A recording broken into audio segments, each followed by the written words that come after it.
Tom, have you ever played Legend of Zelda Breath of the Wild?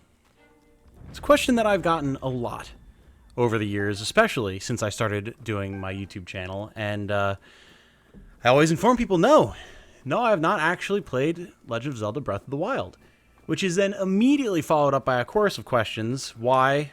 Why not? Will you play it on the channel? Do you know anything about it? Etc., etc., etc. And it's always an interesting conversation because my exposure to Breath of the Wild and my overall relationship with The Legend of Zelda as a series is pretty abnormal compared to most people who play games. It's for such a formative core game series, and then for a game like Breath of the Wild that has had such a huge impact on gaming as a whole since it first came out, it's just a missing section of my gaming career. And I don't know, there's reasons behind it. And seeing as how I'm planning on actually playing Tears of the Kingdom on launch, I'll be streaming it. Hell, it might be live by the time you're seeing this video, actually. I figured it's worth talking really quick about why I haven't played Breath of the Wild, but why I feel like I'm prepared anyway for Tears of the Kingdom. So let's talk about it.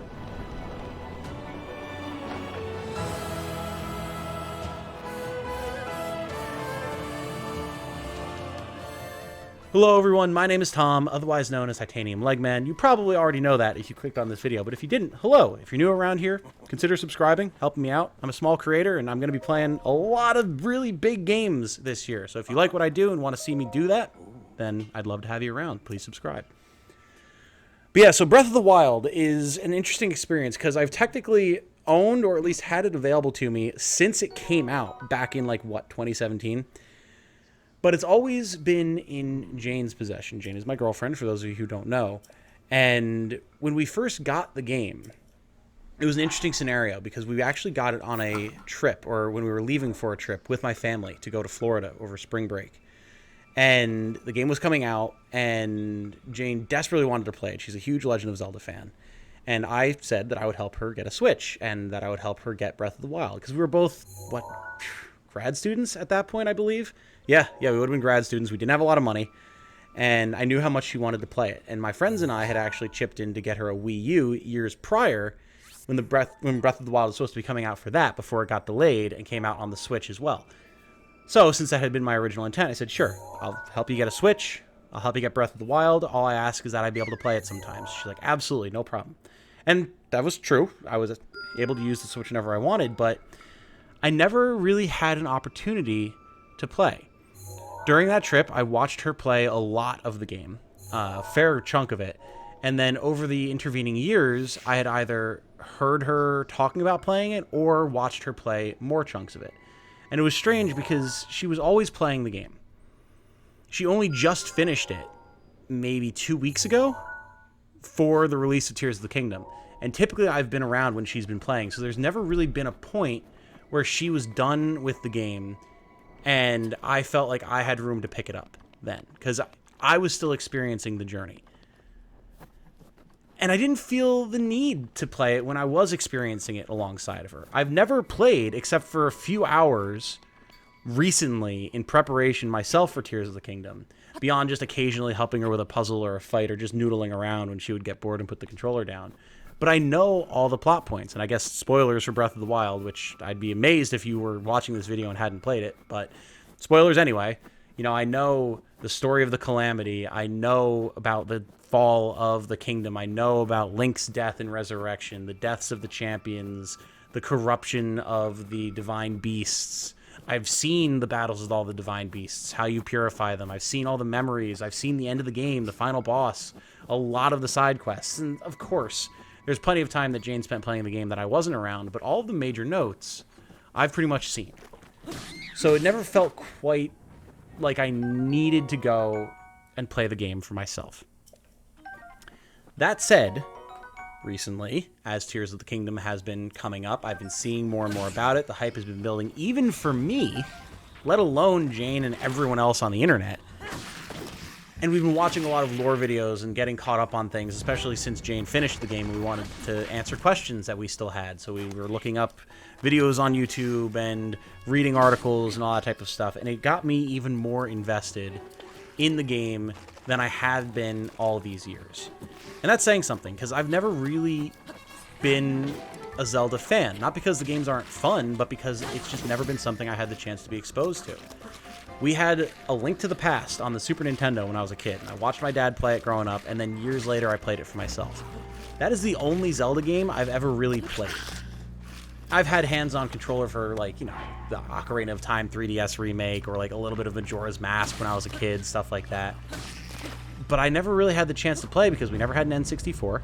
We never had a GameCube. We only got a Wii years and years later, and by that point, I wasn't a Zelda player. So for me, I didn't feel the same drive to get into Breath of the Wild, beyond it just looking like a cool game, that other people did. Because I've never had that attachment to the series.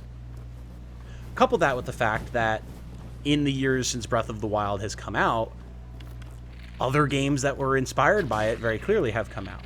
Things like Genshin Impact and Elden Ring. I've put a lot of time into both of those games, and the inspiration in them from Breath of the Wild is extremely obvious. Anyone who plays those games and even knows what Breath of the Wild is can see the correlation. So I've had the experience in a lot of ways without playing Breath of the Wild. And I'm sure there's big Breath of the Wild fans that statement might irk you. I don't mean to cause any offense. I'm just saying the sprawling, adventurous open world with all these mysteries to uncover and beautiful scores and beautiful landscapes and challenging bosses and all that type of stuff, I've done that. So again, Breath of the Wild wasn't unique for me in the way it was for a lot of people when it came out. So again, I didn't feel the need to play it. Until now. As I was watching Jane finish the game, and as we were watching all these videos and getting caught up on the story and watching the trailers for Tears of the Kingdom that look so cool and reading about fan theories, I got super, super invested, more than I expected to, and I caved to my desire to at least start playing the game. I knew there was literally no way in hell that I was going to be able to play the whole thing. I know you could just run to Hyrule and fight the boss, but like to actually properly experience the game in the time like between 2 weeks ago when I started playing the game and like now. But that said, I still wanted to have that hands-on experience at least a little bit so that I had the feel of the game. I knew it to some capacity. So going into Tears of the Kingdom, I can appreciate what it's doing differently and how it's improved and how it's changed. Since story-wise, I'm all caught up. I know exactly what happens, and I fully understand what we're getting ourselves into in terms of the context of Breath of the Wild going into Tears of the Kingdom. But the gameplay, I wanted that. So one night I loaded it up, put it in my Switch, because we have our own at this point, especially with my work and everything. And I went through the Great Plateau. I spoke to the Spirit of the King, got my, was it the Glide Wing, the paraglider, found some items, found some cool weapons, did some shrines, got a horse, explored some old battlefields, ran from some guardians, and man, I get it. I absolutely get it. I'm the Danny DeVito meme right now, man, and it's still so different. This is why I brought up Elden Ring and Genshin Impact before. It's still such a different experience from those games, despite them having so many similarities. And I'm honestly kind of sad that I haven't experienced it for myself in totality going into Tears of the Kingdom. I'm happy I have all the story context. I'm happy that I've experienced a lot of the game's overall gameplay mechanics, either for myself or vicariously through Jane. But I'm still kind of sad. And that's wild. No pun intended. The fact that the game has that much power, that even someone in a situation like myself who's been exposed to it for years and knows everything about it in terms of the story and has seen it played and has played it a bit myself still gets that feeling of, man, I want to experience this, even with the sequel right around the corner. Or, again, as of the time of you seeing this video, it's probably out now or very shortly about to be. That's so cool. It's incredibly impressive. Doubly so, since I've never been a Zelda fan in the first place. Again, not because I disliked it, but just through lack of exposure.